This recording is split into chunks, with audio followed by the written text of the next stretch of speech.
Kristen Andre, founder and chief strategist of Andre Consulting Group. I founded my company almost 10 years ago because I love helping people not only succeed, but thrive in their careers and their lives. So many times I meet amazing people who have so much more potential than what they're utilizing. As I engage with them, there seems to be a common theme: the limits they place on themselves.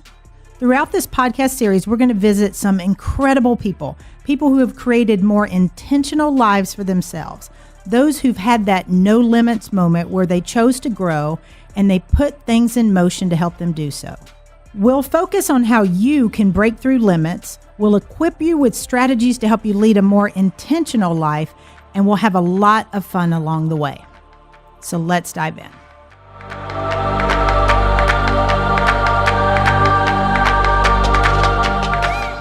Everyone, and welcome to No Limits with Kristen Andre. We are here today with Janet Zaretsky, who is the BS to Brilliance master. She's also a master coach and a author and a speaker and just tons of great stuff. So I'm super excited to have you on the show today because I'm thrilled to be here, Kristen. Yeah. Thank you for the honor.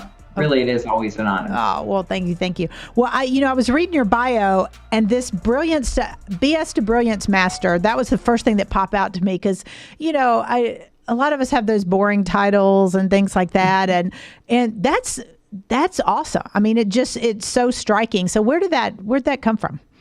Well, I worked with a branding person to really rebrand myself in the past year, and we did this whole process where we looked at who I am, what my clients get, and every single person, when we were trying out different things, every single person that knows me or has worked with me, and I would try it out, they're like, oh, that nails it. Yeah. So if you look at it, it's like I will filter out, fester out, get the BS that holds you back so your innate brilliance can shine. Love it. Absolutely love it. So give us your story. How did you get into working with people to really uncover their brilliance?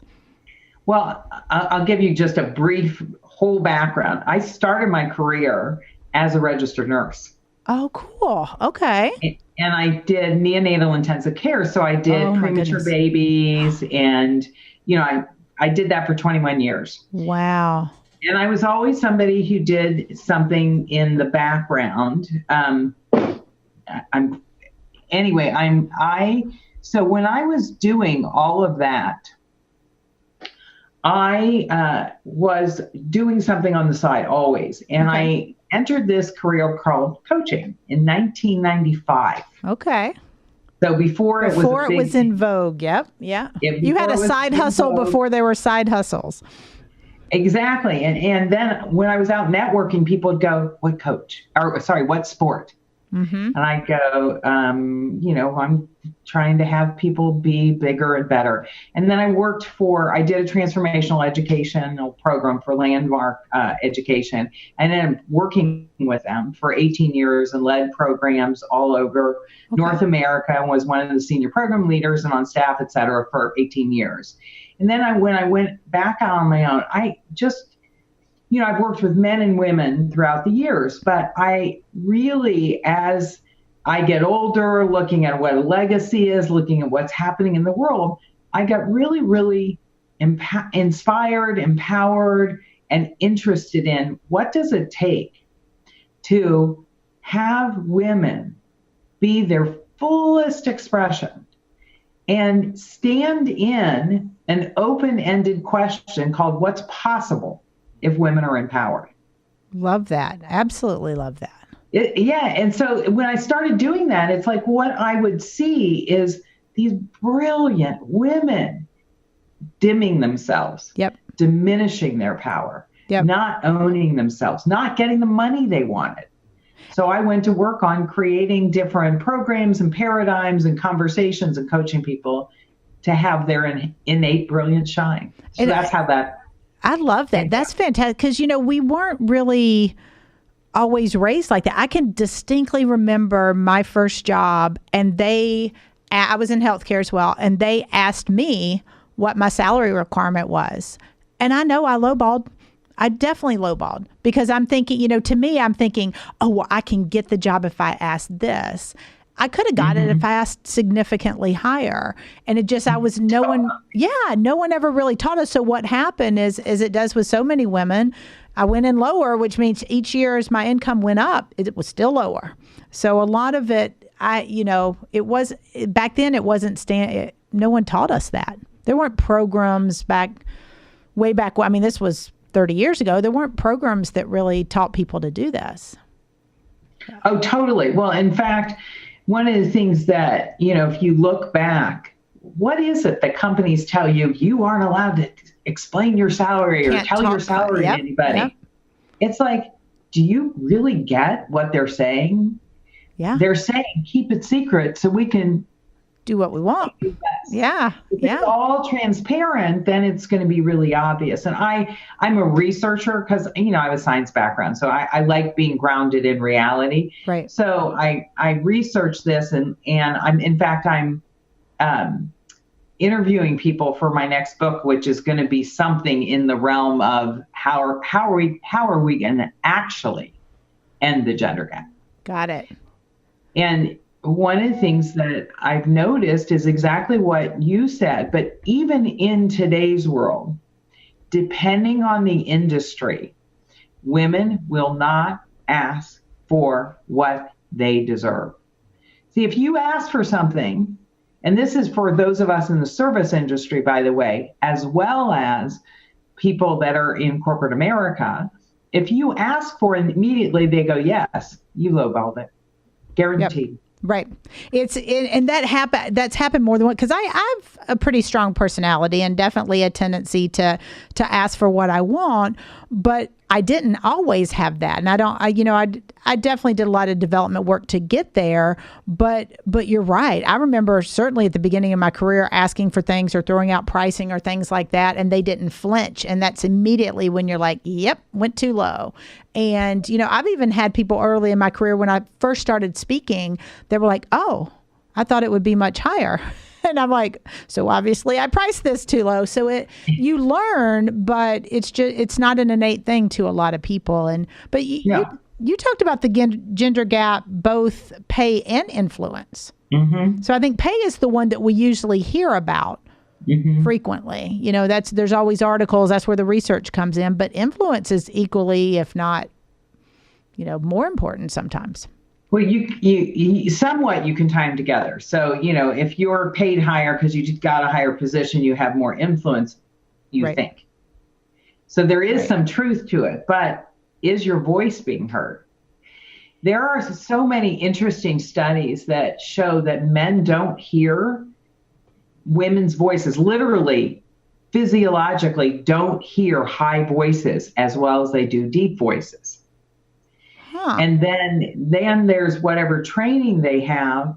There is a study that shows that women are interrupted 2.7 times more than men.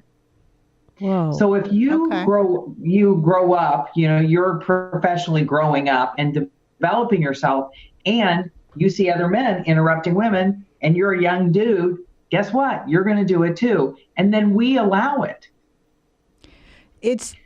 I'd not thought about that. I've thought about the allowing, but the interruptions, just as sitting here processing that, I could see, that doesn't surprise me. So we allow it because, we can get into all the physiology of women and our nurturing sense, but there is a nurturing sense of us, and there is epigenetic training that say we've got to keep things okay. So women, if you're interrupted, won't interrupt the interruption in a way that stops it because they're concerned about confronting, they're concerned about being perceived as a bitch or too pushy. But if you go, well, a man wouldn't do that. Right. Then start doing it. Is it a confidence thing? Because I know you do a lot of work with women and confidence. Is that where it stems from?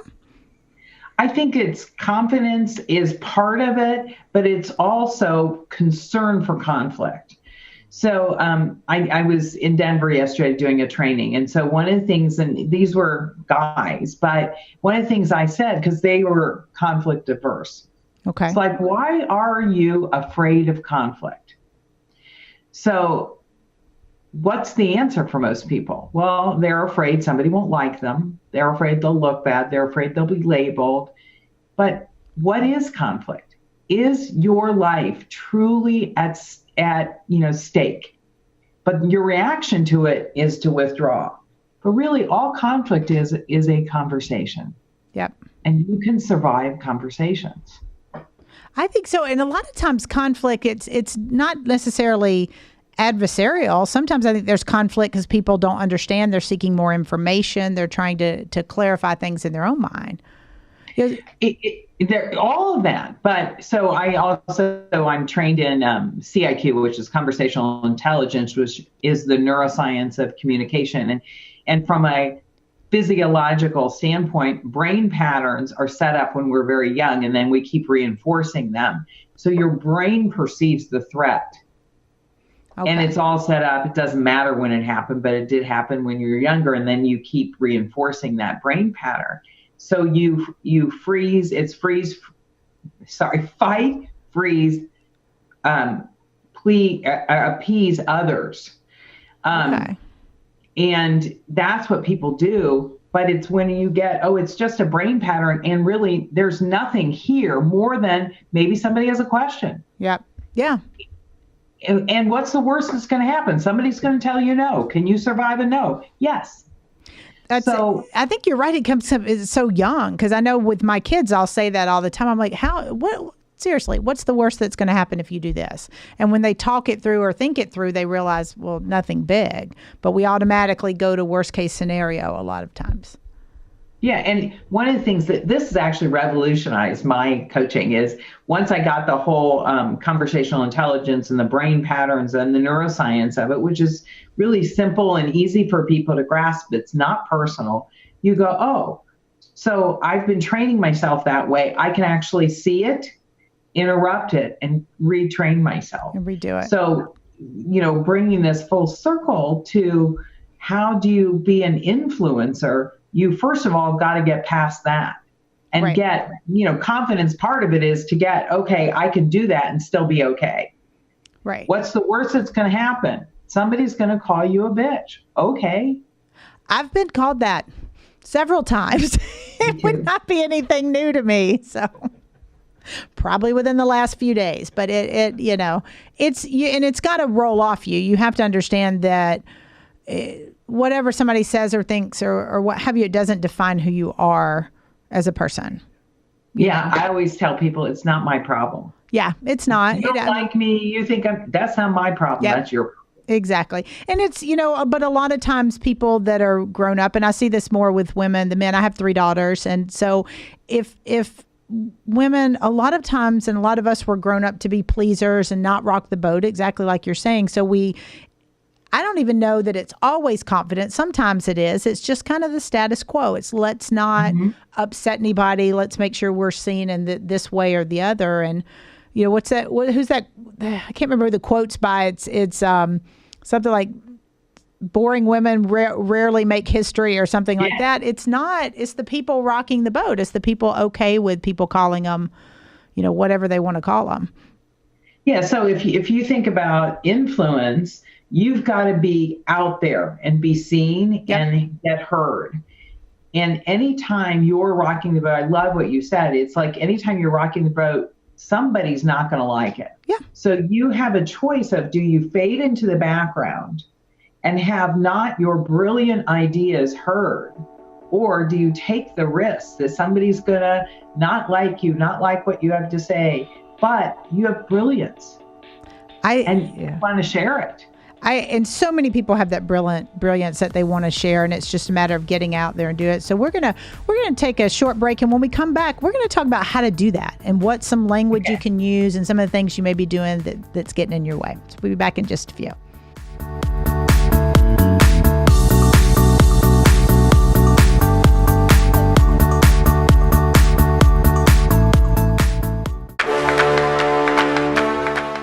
Everyone, check out my podcast, No Limits with Kristen Andre, on Tuesday nights at 7:30. We will tackle the things holding you back and the limits you set on yourself and equip you with some strategies to lead more intentional lives.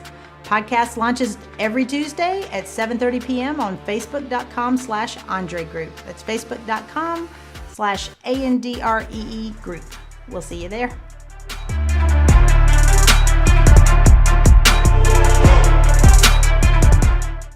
Welcome back, everyone, to No Limits with Kristen Andre. We are here with Janet Zaretsky, who is the BS to Brilliance master.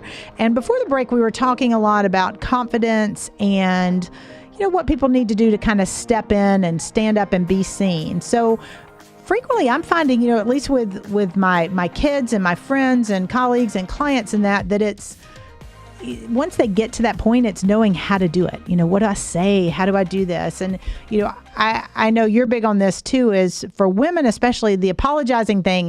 There's a lot of things I think we do unnecessarily that diminish how we're showing up. And the I'm sorry is one of them for sure.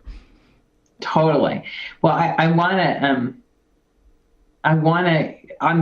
talk about that, but I want to share a statistic with you and with your listeners because Sure. I think it is one of the most stunning statistics I came across and really opens up what's possible.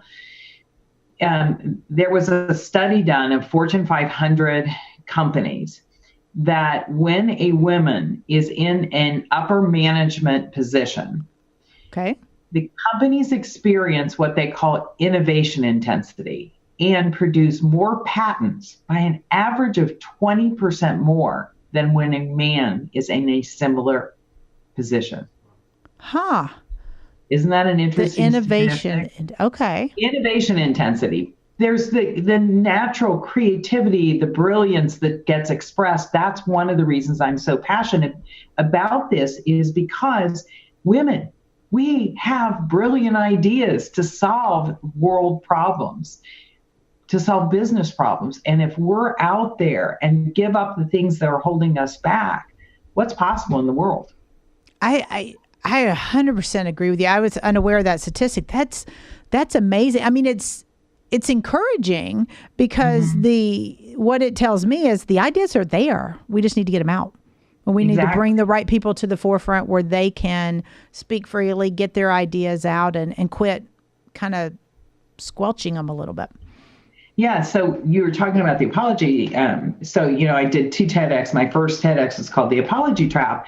And I did a lot of study because I do a lot of study. And I've worked a lot with this on myself and others. And women more than men do it, but women more than men are what I call reflexive, automatic apologizers. We automatically apologize for everything.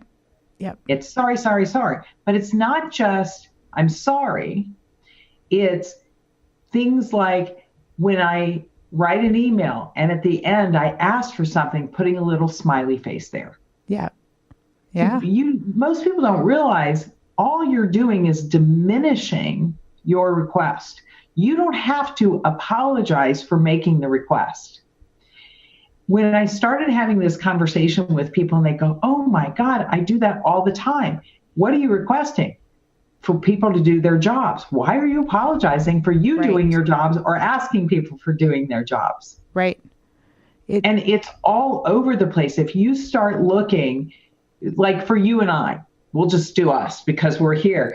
What if you look at the last time that you diminished your power in either an actual sorry or in saying something that made it soften it or made it easier for somebody to hear? Can you remember a last time? I've done a lot of work in this. So mine tends to be more personal. And the one I notice the most have to do with people I don't even know. So you'll see it, and anyone out there listening can see this. Go to the grocery store, and you know how you always run into people. People are like, oh, sorry. It's just reflexive, like you mentioned. And I've tried to be conscious. I catch myself doing it, but I've tried to be conscious about saying sorry, and I've switched the words a little bit. So instead of saying, sorry, I'm late, I'll say, and I try not to be late, but if you are, which happens to all of us, instead of saying, sorry, I'm late, you can say, you know what, thank you for being patient. And so it's just taking the onus off of me. So I've been very conscious of I still slip up. We all do. We all do. Oh, I do it too. We all do it. So it's an interesting paradigm, but I think what you said is just brilliant. Just flip it a little, but you've got to get really conscious of it. So one of a real common one is I love the grocery store one. Yeah. I'm on a mission to end it. So I will say something if people do it to me and I say, don't apologize. We're all shopping. We're all doing the same thing. Right. Or if you're in a store and somebody does it, that's working and, oh, I'm sorry. It's like, why are you apologizing for doing your job? Don't apologize. Yep. Don't apologize for your existence. You're doing what you should be. There are times to apologize when it's something that, you did hurt someone or hurt someone. There are absolutely, I'm not saying don't be rude. However, we train our children and then we grow up into reflexive apologizer. Apologize to Timmy. What did I do to Timmy? You knocked him over. Well, we were playing in the sandbox. Yeah. We were both doing it. But what you're doing is training people. And then there's the, do you mind if? Yes. Now, why are you saying, do you mind if? You're in a conversation. Do you mind if I ask you a question? Well, ask the question. Yep. Yeah.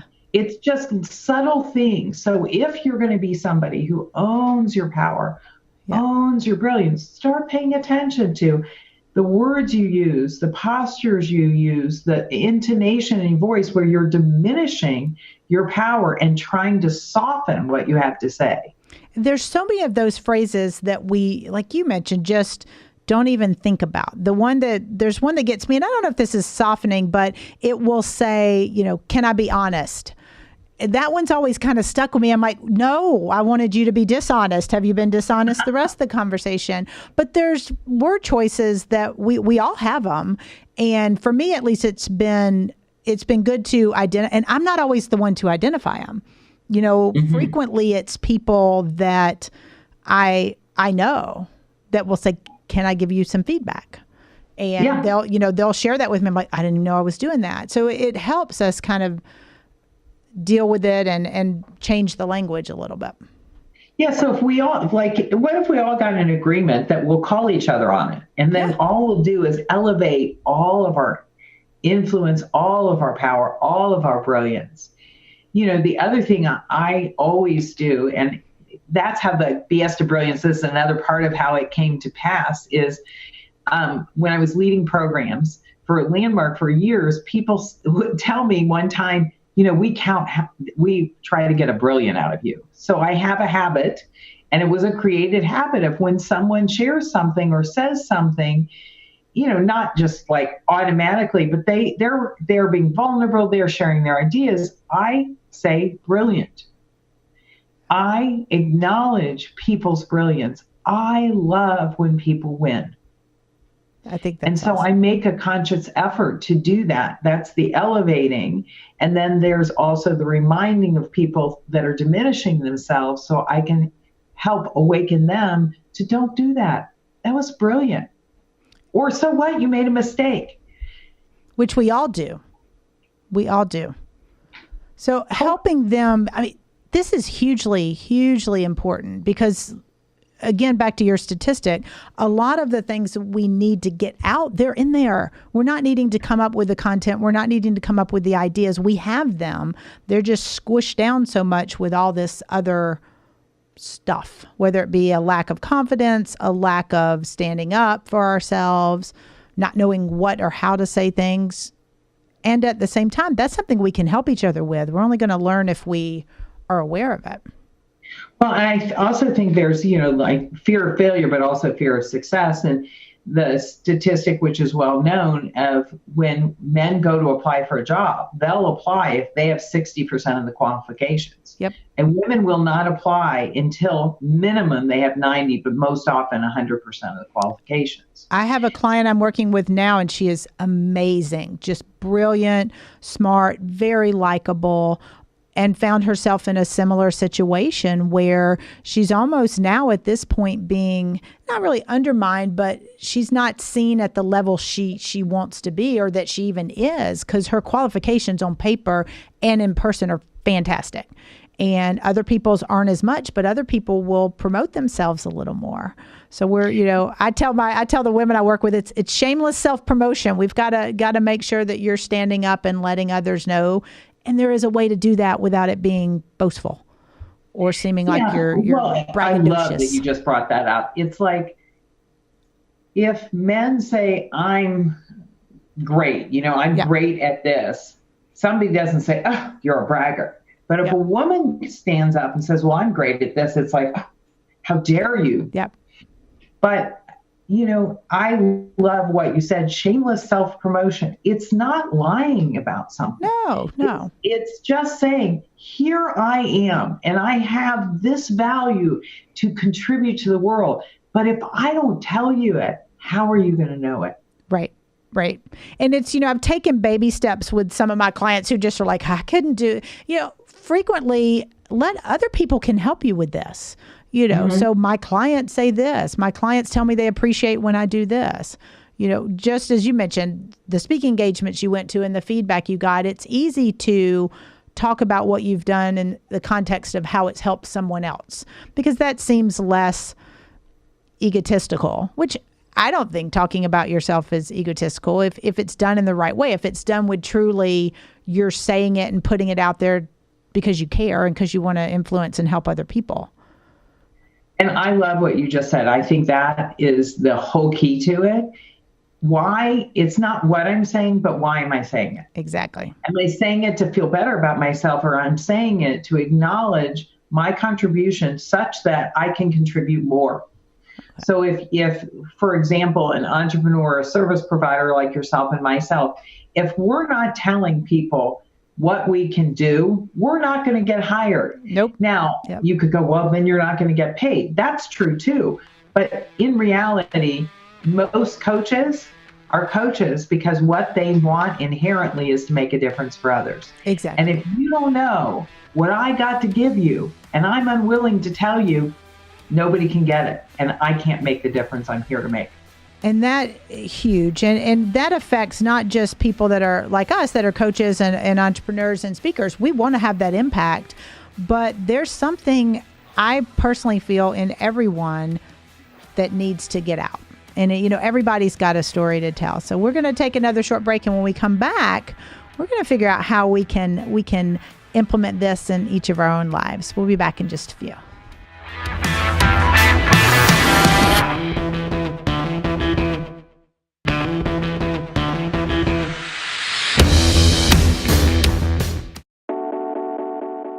Hey everyone, it's Kristen. Be sure and visit my website at www.andregroup.com. That's www.andreegroup.com.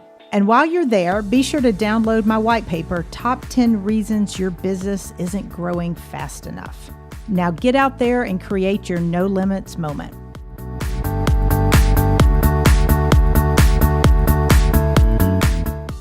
Welcome back, everyone, to No Limits with Kristen Andre. We are wrapping up our time with Janet Zaretsky, who is our BS to Brilliance master. So we've been talking about a lot of things. So I love this because it really gets into confidence and standing up in your power and really just being who you were meant to be, which is easy for some people and challenging for a lot of people at the same time. So we were talking and touching on language to be a little bit more powerful, to stop apologizing. So what is your take with everybody you've met and been able to help over the years? Where's the biggest opportunity for people when it comes to standing up and being seen?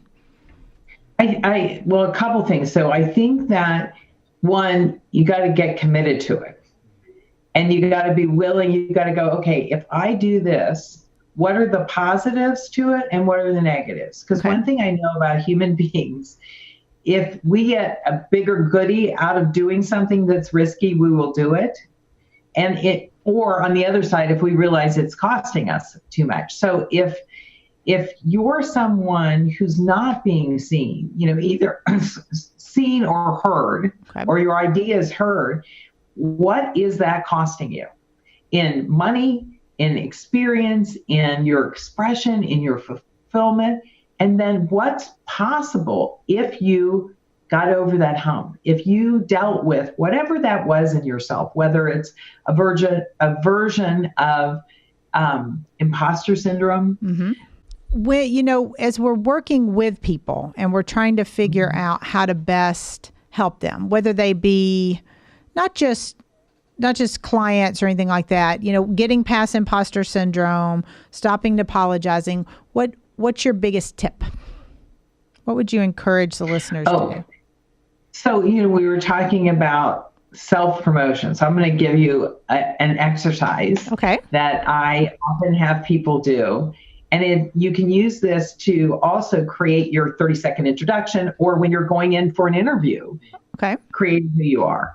So 1, go interview 3 to 5 people.